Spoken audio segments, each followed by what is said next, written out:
شب با غروب آفتاب یکی از دخترای روستا ناپدید میشد. تنها چیزی که باقی میموند رد خونی بود که به سمت معبد قدیمی میرفت.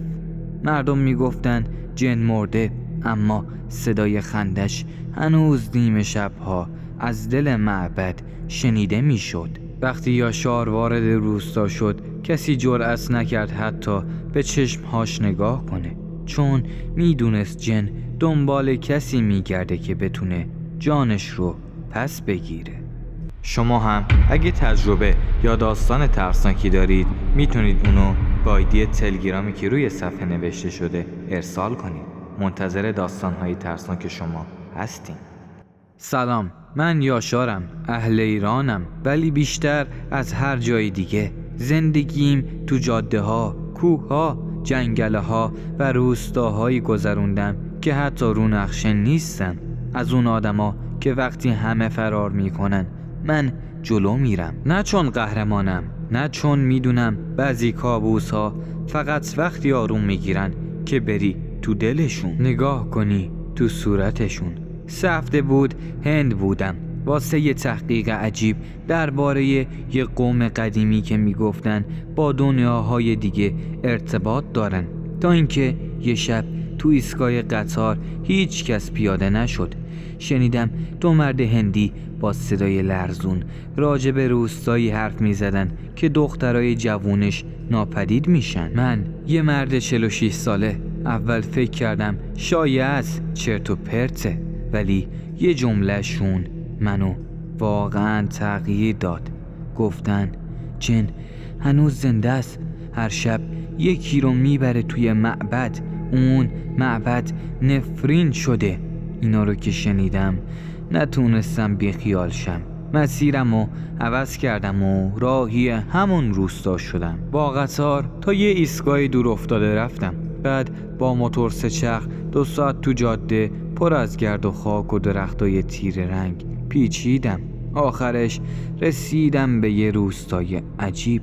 انگار زمان توش متوقف شده بود. خونه ها از گل و نی، کوچه ها خاکی و تو هوا یه بوی خاص، ترکیب از دود و ادویه و چیزی که نمیدونستم چیه، شاید بوی ترس. دم غروب بود. مردم با دیدن من اول فقط نگاه کردن، بعد درا رو بستن، مثل اینکه اومدن یه غریبه خوشایند نبوده براشون، یا شاید نمیخواستن کسی ببینه تو چه وضعین. یه پیرزن کمر خمیده نشسته بود روی سکوی خونش، چشماش سفید کور، ولی همون اول گفت تو اون صدای قدیمی رو شنیدی؟ واسه همین اومدی؟ پرسیدم صدای قدیمی؟ لبخند زد، اما نه از روی مهربونی، یه لبخند خشک و خسته. گفت صدای اونایی که قبلا از تو اومده ولی هیچ وقت بر نگشتن. بی حرف رد شدم، ولی ته دلم لرزید. شب که شد یه جوون محلی اسمش راجو بود، با انگلیسی نصف نیمه. گفت میتونه برام یه جا پیدا کنه. رفتیم توی کلبه کوچیک، یه چراغ نفتی، یه تشک کهنه و یه کاسه عدس پلو با ادویه تند جلوم گذاشت. گفتم اینجا خیلی ساکته، هیچ کس حرف نمیزنه. راجو گفت وقتی شب میرسه زبونا میشن بسته، اینجا حرف زدن هم میتونه صداتو ببره به معبد. یه لحظه سکوت کرد، بعد آروم گفت جن دخترا رو میبره. هر شب اول صدای ساز میاد، بعد نور چراغای معبد، بعد دیگه اون دخترا هیچ وقت بر نمیگردن. پرسیدم چرا کسی جلوش وای نمیسته؟ راجو فقط گفت مردم از جن نمیترسن، از چیزی میترسن که خود جن هم ازش میترسید. شب بود ولی خوابم نمیبرد. صدای طبل زدن خفیف از سمت کوه اومد. رفتم بیرون، هوا گرم و خفه. صدای گریه یه زن تو کوچه پیچید. از پنجره به یه خونه اومد بیرون و دوید سمت جنگل. دنبالش رفتم، ولی چند متر جلوتر 4 تا مرد جلوم سبز شدن. صورتشون رنگ نداشت، مثل گچ. یکیشون برگشت و گفت برگرد، اگه بری راه برگشتی نمیمونه. نور چراغ دستیمو بالا گرفتم، دیدم یکیشون دست بند مهره‌ای داره، مثل همونی که برای دفع بلا به دست بچه ها میبندن، ولی دستش میلرزید، ترس از صورتش میریخت. یکی دیگهشون گفت اون معبد یه وقتی عبادتگاه بود، بعد جن اومد و همه چیز عوض شد. جن مرد ولی بعدش یه نفر پیدا شد، یه مرد که جنازه جن رو گرفت، با جادو بیدارش کرد، خودش شد جن. ما دیدیمش، اون جن نیست، اون یه آدمه ولی از جن بدتر. اون لحظه یه چیزی تو دلم نشست، حس کردم این ماجرا فقط یه افسانه نیست، اینا واقعا چیزی دیدن، چیزی زنده، چیزی که بوی مرگ میده ولی قلب داره، ولی قلب یه شیاد. سکوت کردم، نگاهشون کردم و گفتم من دنبال داستان نیستم، دنبال حقیقت میگردم. از کنارم کنار رفتن و من همون لحظه فهمیدم اگه میخوام این معما رو حل کنم باید برم اون معبد، جایی که حقیقت تو تاریکی پیچیده و صداهایی که شب میاد شاید واقعی تر از هر چیزی باشه که تا حالا دیدم. صبح که شد آفتاب توی روستا فقط یه شوخی بود، نور بود ولی گرما نداشت، انگار حتی خورشیدم از اون معبد میترسید. راجو اومد سراغم، چشماش سرخ مثل اینکه شب نخوابیده بود. گفت میخوای بری معبد؟ تو عقلتو از دست دادی؟ گفتم من تا وقتی چیزی رو با چشمای خودم نبینم باور نمی کنم. لبخند زد، تلخ. گفت پس باید بدونی که خیلیا با همین جمله رفتن و دیگه برنگشتن. کولمو برداشتم، یه چراغ دستی، یه چاقوی کوچیک، یه قرآن جیبی که همیشه باهامه، یه تیکه نقره که یه بار از بلوچستان یه دانویس بهم داده بود. گفت وقتی که نور نیست اینو محکم بگیر. راجو با همه ترسی که داشت قبول کرد تا منو تا نزدیکی معبد برسونه. راه افتادیم، از وسط مزارع خوش شده گذشتیم، از کنار درختای پیر و عجیب که تنه هاشون مثل صورتهای وحشت زده بود رد شدیم. هیچی نمی گفتم ولی هر قدمی که جلو می رفتیم انگار فضا سنگین و سنگین و سنگین تر می شد. راجو یه دفعه وایستاد، انگشتشو گذاشت رو لباشو گفت از اینجا به بعد سکوت. صداش اگه بفهمه کسی داره میاد خودش میاد دنبالت، اول صداش میاد. پرسیدم کی؟ صدای کی؟ نگام کرد، فقط گفت اون که جای جنو گرفته. نزدیک غروب رسیدم به تپه‌ای که معبد بالاش بود، ساختمونی سنگی سیاه با ستونهای شکسته. بالای در ورودی یه علامت کنده‌کاری شده بود، یه چشم که از وسط شعله بیرون میزد. راجو گفت از اینجا دیگه نمیام بالا، دیگه زنده موندن کار راحتی نیست. ولی رفتم تو، همونجا نشست، منم تنها رفتم بالا. با هر قدمی که نزدیکتر می شدم صدا زیاد می شد. صدای طبل‌های همون شب بود، واضح‌تر بودن، انگار یکی زیر زمین با استخون داشت طبل می زد. وارد حیات معبد شدم، همه چی متروکه بود ولی یه چیزی اینجا نمیخورد بهش. خاک زمین تازه بود، انگار شب قبل کسی اومده بود و مهمتر از اون بوی دود سوخته، گوشت گندیده تو هوا پخش. یه دفعه یه صدا اومد، گفت تو اومدی مثل بقیه دنبال حقیقت، ولی اینجا حقیقت شکل دیگه ای داره. در سنگی معبد نیمه باز بود، از لای در نوری ضعیف مثل آتیش کمجون دیده میشد. آروم حالش دادم و وارد شدم. دیوارا پر از نقاشی های عجیب بود، ترکیبی از صورت انسان و بدن حیوان، انگار 1000 سال اینجا کسی نیومده. ولی آتیش وسط معبد هنوز روشن بود. کنار آتیش یه مجسمه بزرگ واسطاده بود، شبیه یه جن یا شاید انسان، چهرهش شبیه جن بیشتر. پاهام میلرزید چون توی چشمای مجسمه برق بود، نه از جنس طلا نه شیشه، برق یه نگاه زنده. یه دفعه یه صدا از کل معبد پخش شد، اونا منو کشتن، ولی من برگشتم با قدرتی جدید. ترسشو جونم شد، قربانی هاشون خونم. اینجا پایان نداره. زیر پام زمین لرزید یه لحظه. نور آتیش کم و زیاد شد و بعد از سایه های دور یه چیزی بیرون اومد. بلند، لاغر، پوستش سیاه با رگه های سرخ. صورتش ناپیدا ولی ازش یه بوی قدیمی بلند شد، مثل قبر بارون خورده. اون نبود، اون جن واقعی نبود، ولی یه چیز دیگه بود. یه ترکیب، جن، جادو، انسان، یه دروغ زنده شده. من فهمیدم اینجا قرار نیست فقط با یه موجود بجنگم. قراره با ترس، دروغ و نفسی که به اسم جن همه چی رو بلعیده روبرو بشم. نمیدونم اون لحظه چه حسی داشتم. وسط یه معبد تاریک با مجسمه‌ای که انگار زنده است و صدایی که انگار از ته قبر می اومد، ولی نه، از ته دل خودم می اومد.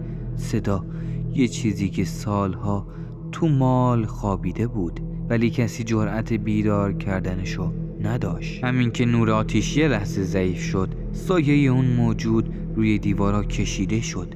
دراز، بی حد، مثل یه پرده سیاه که افتاده باشه رو کل زندگی آدم. اون موجود اومد جلوتر. صدای قدمهاش مثل کشیدن طناب خیس روی سنگ بود. گفتم تو جن نیستی؟ نه واقعی؟ جواب داد درست میگی، من جن نیستم. من چیزیم که مردم باور کردن. ترس یه شکل دار، منم اون شکلم. نور آتیش دوباره زیاد شد. اون لحظه دیدمش. چهرش ترکیبی از صورت یه مرد هندی بود با پوستی سوخته، اما دور چشمهاش سیاه مطلق. هیچی نبود، فقط سیاهی. پشتش یه عصا بود که سرش از استخون ساخته شده بود. پرسیدم تو کی هستی؟ لبخند زد، دندون نداشت. گفت من اون مردیم که اون موجود رو زنده کرد. اونیم که از جسد جن قدرت ساخت. اسم من کلمت. منو صدا نمیزنن، میپرستن. یه دفعه صدای زنجیر شنیدم. چرخیدم سمت انتهای معبد. یه در آهنی بود، پشتش صدا می اومد. انگار یکی تو تاریکی داشت نفس میکشید. نه یکی، چند تا. آروم رفتم جلو. چراغ دستیمو بالا گرفتم. نورش افتاد دور یه در زنگ زده، خونی، و روش با خطی شبیه سانسکریت نوشته شده بود جایی که ترس زندگی میکنه، امید باید بمیره. دستم لرزید، اما لمسش کردم. سرد، مثل بدن یه آدم مرده. اون موجود پشتم بود. گفت بازش نکن، اون هنوز نخوابیده. اگه درو باز کنی چیزی که بستن آزاد میشه. با اون موقع دیگه نه من میتونم جلوشو بگیرم نه تو. گفتم پس چرا هنوز نگهش داشتی؟ چرا نکشتیشون؟ موجود آروم خم شد، نفسش داغ بود. گفت چون تا وقتی که مردم بترسن من زندم. اون دخترها، اون ناله ها، اونا همش خوراکه. تا وقتی گرسنه باشن منم هستم. اون لحظه فهمیدم این یه جن نیست، این یه سیستم بود. یه کلاهبردار با جادوی تاریک که تبدیل شده بود به اسطوره‌ای زنده با استفاده از انرژی روانی ترس مردم روستا. خودشون باعث زنده موندنشون شده بودن. هر شایعه، هر گریه، هر کابوس یکی از خودشون بود. یه صدا اومد، دخترونه، ضعیف، از پشت در. کمکم کنین، بابام کجاست؟ قلبم ریخت. صدا واقعی بود، نه ساختگی، نه جادویی. یکی اون پشت زنده بود. رو کردم به اون موجود و گفتم تو فقط یه بازیگری، ولی اون پشت آدمه. من براش اومدم. موجود خندید، نه مثل انسان، نه مثل چیزی که استخوناش میلرزه. گفت بازش کن، ولی حواست باشه وقتی در باز کردی نمیتونی ببندیش. دستم رفت سمت قفل، یه قدم تا باز شدن در، اما یه صدایی تو ذهنم پیچید. صدای یه مرد مسن. یاشار، وقتی فقط چیزی رو باز کنی که بتونی تحملش کنی. اون صدای بابام بود. سالها پیش تو یکی از ماجراجوییام همین جمله رو گفت وقتی یه قبر قدیمی رو تو بلوچستان باز کرده بودم. نفس کشیدم عمیق و با دست راستم قفل رو گرفتم. پیش خودم گفتم یا جون میدی یا جون میگیری، ولی بیفایده نیست. دستم روی قفل بود، سنگین، انگار یه خاطره خیس و فاسد شده رو با انگشت لمس کردم. چرخوندمش. صدای تقی بلند پیچید توی معبد. موجود پشت سرم هیچی نگفت، فقط رفت عقب. خندید، ولی اون خنده انگار با ته دل بود، مثل کسی که میدونه قراره یه اشتباه بزرگ اتفاق بیفته ولی جلوشو نمیگیره. درو باز کردم و یه بوی گند بلند شد، بوی چیزای قدیمی، پوسیده اما نمرده، زنده، با فضای مرموز، تاریک، مرطوب، مثل روده زمین. داخل که شدم نور چراغم زبون میکشید به دیوارا. اول هیچی نبود، فقط یه پله سنگی روبروم به سمت پایین. بعد یه ناله دخترونه، ضعیف اما هنوز زنده. همون بود. با احتیاط رفتم پایین.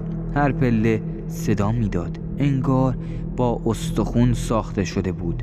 تا رسیدم به ته راه رو چشم افتاد به یه سلول.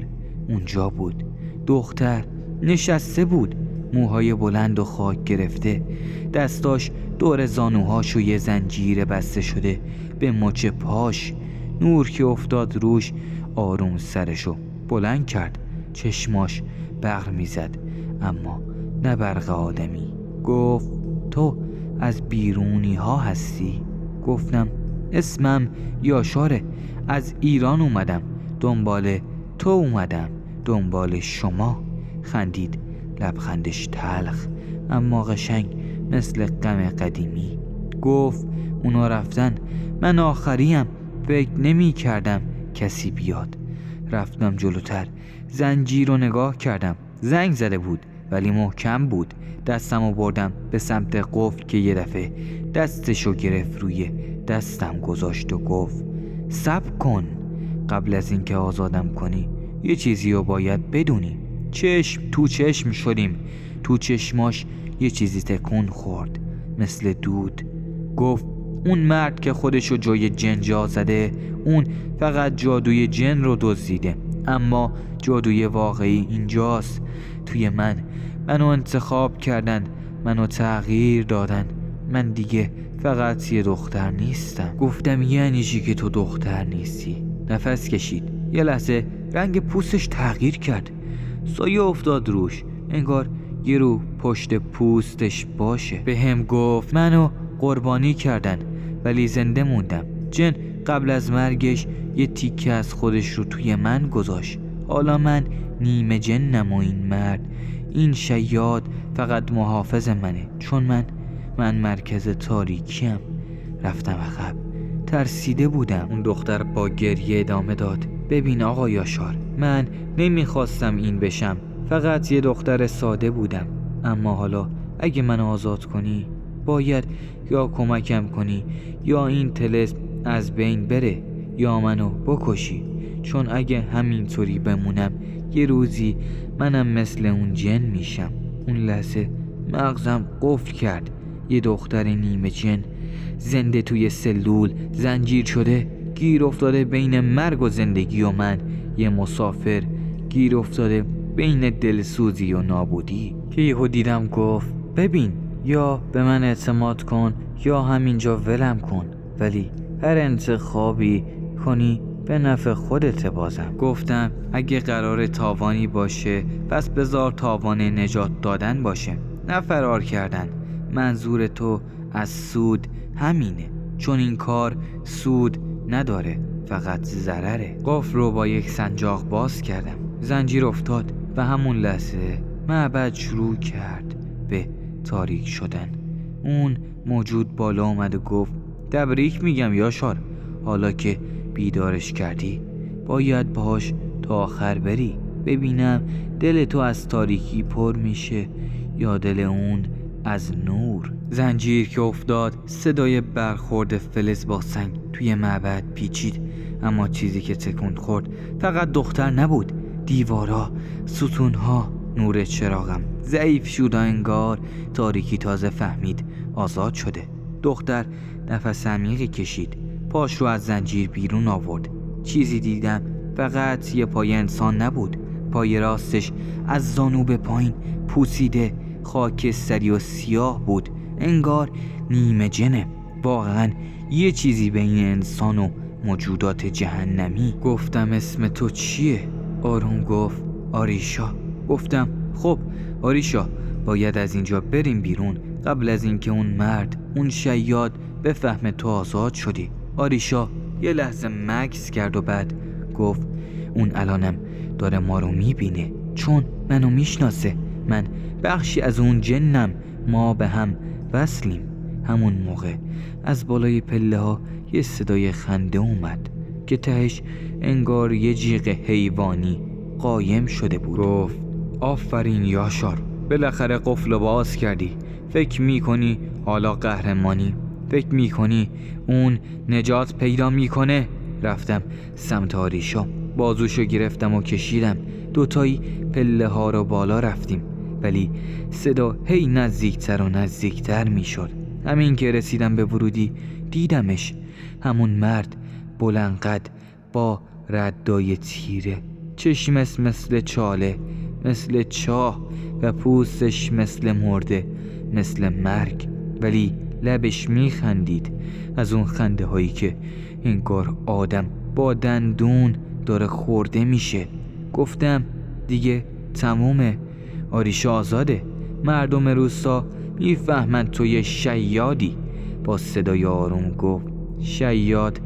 پس چرا خودت داری از یه نیمه جن محافظت میکنی؟ از یه موجودی که معلوم نیست چیه؟ نکنه فکر کردی اون خوبه؟ یا نکنه خودت الان نمیدونی کی خوبه و کی بد؟ اون لحظه دوتا چیزو حس کردم، ترس و شک. آریشا پشت سرم گفت من نمیخواستم اینجوری بشم، اون خواسته، ولی حالا هستم و دیگه از کسی نمیترسم. دستشو آورد بالا، نور سفیدی از کف دستش زد بیرون، مثل تیری که از آسمون شلیک بشه. خورد وسط سینه مرد. مرد جیغ زده ولی عقب نرفت، فقط خندید و گفت خوب شد، چون دیگه وقتشه اون چیزی که زیر معبد خوابیده بیدار شه. اون جن واقعی هنوز نمرده، اون فقط توی خوابه. آریشا دختر تاریکی. اون لحظه آریشا عقب رفت، نفس میزد، چشماش قرمز شدن، لبهاش میلرزیدن. زیر لب گفت نه دروغ میگه، من اون نیستم، من فقط. مرد گفت تو آخرین ظرف جنی هستی که 1000 سال پیش توی این معبد دفن شده. تو همون جنی، فقط با پوست یک دختر. همه چی تار شد، معبد لرزید، نورا خاموش شدن و یه صدای دیگه از زیر زمین، صدایی که مال کسی نبود که اونجا ایستاده، صدای عمیق، زخمی و تشنه. گفت آریشا دختر من بازگشتم. معبد همین جوری می لرزید، انگار کوهی از زیر زمین داشت بیدار می شد. سنگریزه ها از سقف ریختن، دیوارا سرک برداشتن، هوای اطراف سرد شد، از مرگ شد. من آریشا توی حلقه تاریکی باستاده بودیم و اون مرد شیاد که حالا چهرش دیگه انسانی نبود، فقط میخندید، همونی که از روز اول حس میکردم یه چیزش میلنگه. از زیر زمین یه موجود شروع کرد به بالا اومدن، نه پا نه با خزیدن، انگار از تاریکی ساخته شده بود. دستهای بلند بی استخون، چشمایی که شعله های سیاه داشت و صدایی که تو یک کلام پیچید. آریشا تو خون منی، بیا تا دوباره یکی بشیم.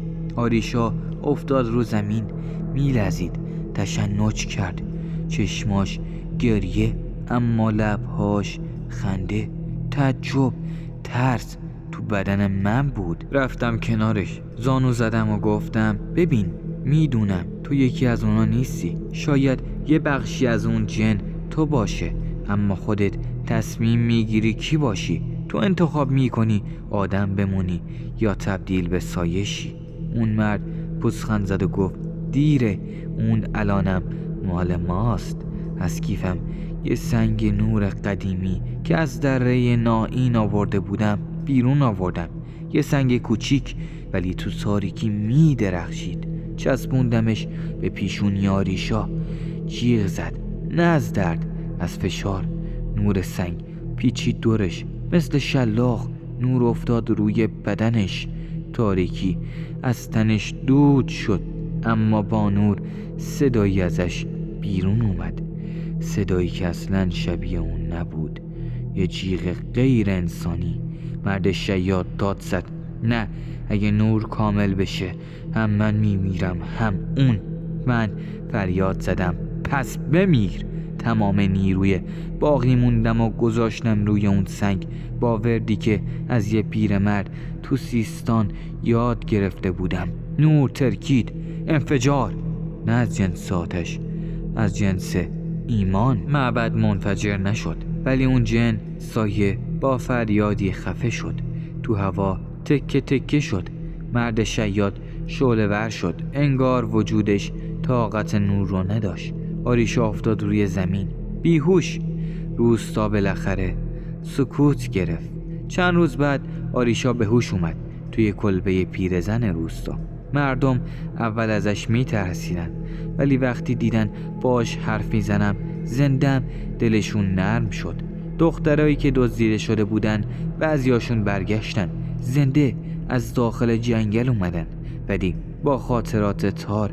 بعضی دیگه فقط لباسهاشون پیدا شد و نامشون روی دیوار معبد حک شده بود. آریشا تصمیم گرفت بمونه، کمک کنه برای ترمیم شدن روستا. مردمم کم کم قبولش کردن و من رفتم ساکت، بدون خداحافظی. وقتی آخرین تپه خاکی رو رد کردم پشت سرمو نگاه نکردم، نه برای فرار، فقط چون میدونستم ترس همیشه یه شکل تازه برای برگشتن پیدا میکنه. ممکنه هیچ وقت نفهمی که چی باعث ترس تو میشه. شاید اون موجودات سیاه و بیرحم نباشن که ما رو تو شبهای تاریک دنبال میکنن، بلکه خودمونیم که با ترس همون چیزی به اسم سایه خلق میکنیم. یه چیزی که همیشه تو دلمون زنده میمونه و حتی بعد از شکست تاریکی همچنان دورمون ریشه میذاره. حالا سوال اینه، آیا ترس همیشه بیرونه یا ممکنه توی خودمون پنهان باشه، جایی که هیچ کس نتونه اونو از ما بگیره؟ داستان امشبمونم تموم شد. یادتون نره این ویدیو رو لایک کنید و حتما کانال ما رو سابسکرایب و نظرات خودتون رو هم درباره این داستان‌ها و ویدیوها برامون کامنت کنید. خدا یار و نگهدارتون.